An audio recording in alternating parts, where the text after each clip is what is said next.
Yeah, my name's Eddie Paul, and I'm a fabricator. And today we're doing this interview with FFJournal TV.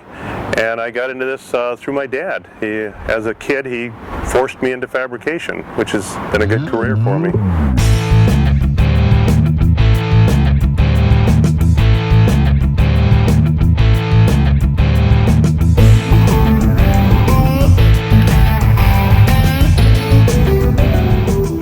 So I got into fabrication for films when I was pretty young. I guess I was 17, 18 years old, and started a small shop in El Segundo working on my own car. And one day a studio came in and asked if I could build 48 cars in 2 weeks. And the movie was called Grease with John Travolta, Olivia Newton-John. And being young and stupid, I said, sure, no problem. So 2 weeks later, and almost no sleep, I wound up delivering the last car to him on a trailer while the paint was still wet. They took it to the studio and shot the scenes they wanted to shoot, a lot of stunt races and all. And from that point on, my name wound up in their Rolodex. And I was doing movies back to back for many years after that. I mean, almost 100 films. So some of the latest being Fast and Furious 1 and 2, Triple X, Taxi, Pixar Cars. That we got through Jay Leno, which was kind of a fun one because I didn't have to crash them. A lot of people ask me what this thing is. We call it the Frog because it kind of looks like a frog. It's got the big back wheels and everything. But it was actually it was an old beat-up Mustang I bought. I bought 2 of them, fastbacks, and it was sitting in my shop. And when I wanted to teach someone how to do something like some kind of metal work, I would take them over and we'd cut the hood and extend it, or we'd put a scoop on, or we'd build the flares out of metal. So this whole car is built out of steel. I was showing someone how to bend roll bar tubing one time, so we built the bumpers out of roll bar tubing. The grill was a way to teach someone how to do the lathe, how to machine and put the plastic into the end of the steel. So it was kind of a teaching tool that the day it was basically finished, I thought, well, let's paint it. So showed someone how to paint, and we painted the thing. And it's just kind of a rolling billboard because I'm a customizer, fabricator, and I drive around in a stock van, which just doesn't seem right. So decided this would be kind of a showstopper. And it's not designed to be like a neat looking car, just designed to get your attention. And it does that, and a lot of people like it. So again, the name, the Frog. It's a red frog. It's not a green frog. It might be a green frog next year. This year it's a red frog. So this is kind of how we got started in the tool business. Was I needed an English wheel. This is way back, and I looked all over the internet and couldn't find one. But I found a company who made a plenishing hammer that didn't look quite like this. It was all square and chunky looking.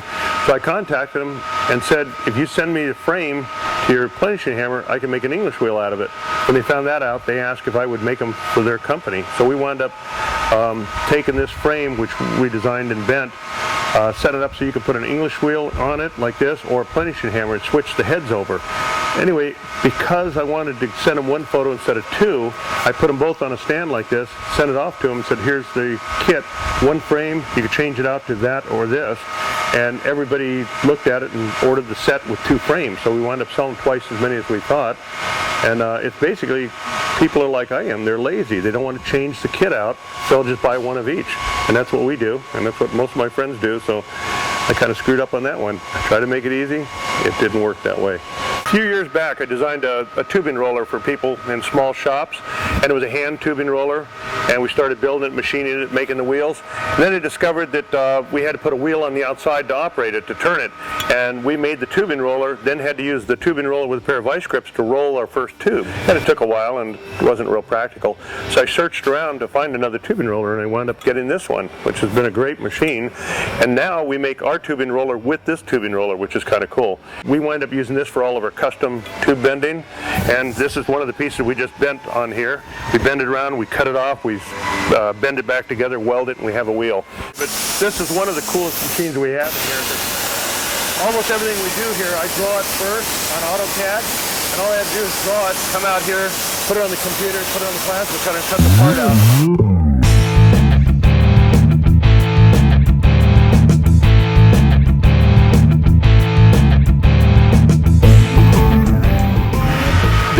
Are kind of project cars that we have. They're not for anybody, they belong to me.